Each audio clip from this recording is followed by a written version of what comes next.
at the same time, I think, Sharon, when we say ESL students, like there are so many categories, right? Yeah. I came here as a student who wants to do higher education on F1 visa. And there are also students, year learners, generation 1.5 and I learners. So I think it's very important that as teachers, we understand these differences, because sometimes we think, oh, this student speaks so fluently, so his writing or her writing skills must be also, okay, we don't have to facilitate that student, but we are wrong. So we need to understand these differences and select or choose teaching methods that fit these different groups of students.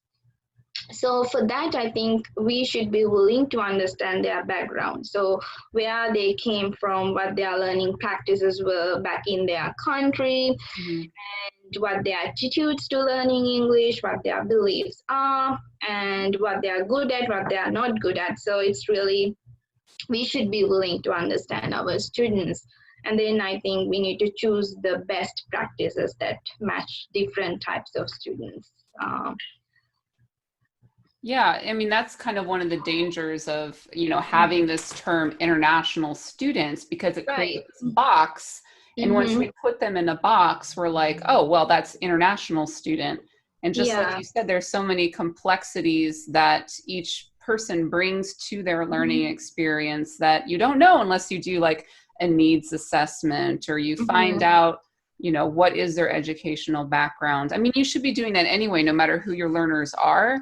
Right. But if you just think, oh, I have 4 international students, now you've created this mental box. Right. You think, oh, they might plagiarize, they're going to do this, their writing's going to be bad, or whatever it is, whatever values we've assigned to that box. Right.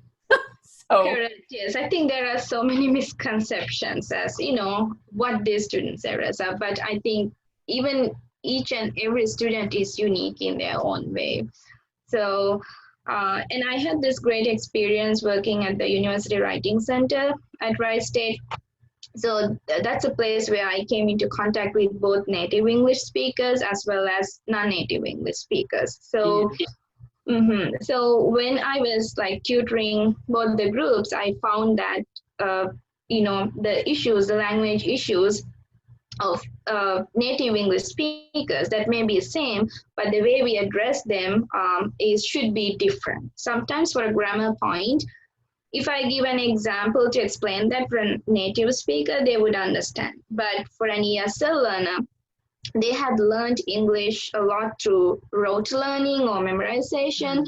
Sometimes they need the rules, they need technical words if I'm to explain certain grammar points. So I think it's really important to understand that all of them have issues or language problems, but the way that we need to address them is different. very true.